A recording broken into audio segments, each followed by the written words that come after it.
Oh yes, kesho ni 2nd December, wakati ni election date ya wanabiashara wa Kenyatta Market. Kwa hivyo mnaombwa kufika mapema. Uchaguzi utaanza kesho 6:30 asubuhi mapema, na utaisha huko mbele at 4. So naomba kila mtu ambaye anajua ni mpiga kura afike hiyo time, kwa vile after 4 hakuna kura ingine itapigwa. Na waomba wanabiashara Kenyatta Market, mkiwa mmoja wao, tuamke mapema tukuje tuchague viongozi wetu. Isiwe ni ule kiongozi umechaguliwa, ikuwe ni ule kiongozi umechagua na roho yako yote. Let no one convince you on the person mwenye utachagua. Na anakuconvince yule mwenyewe anamfurahisha. So ongozwa na roho yako. Cause huyo mwenye unaenda kukalisha kiti, anaenda kukalia hiyo kiti for the next 5 years. So hapa ni wewe na roho yako.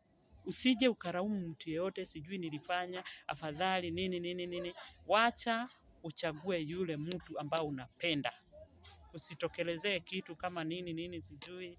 No. Kenyatta Market Traders, zaidi ya 600 votes zitapigwa kesho.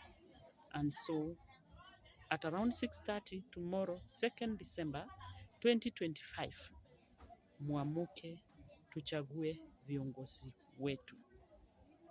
Asanteni. All the best kwa yule ambaye atachaguliwa akiwa kiongozi wa Kenyatta Market. Kukiwa na chairman, kukiwa na vice wake, kukiwa na secretary, kukiwa na treasurer, kukiwa na vice treasurer na organizing secretary, na kiti ambacho ni mpya cha women rep. Mtu asijaribu kukuforce utapigia nani kura. Amuka uende ukavote. Sawa? All the best Kenyatta Market Traders. Tunapenda Kenyatta Market. Ndio inatulisha, ndio tunakunywa tukiwa ndani yake, na ndio inatuvalisha everything. Tunasomesha watoto tukiwa hapa pia. Thank you so much. All the best Kenyatta Market Traders, wakati mnaenda kuchagua viongozi wenu. Asanteni.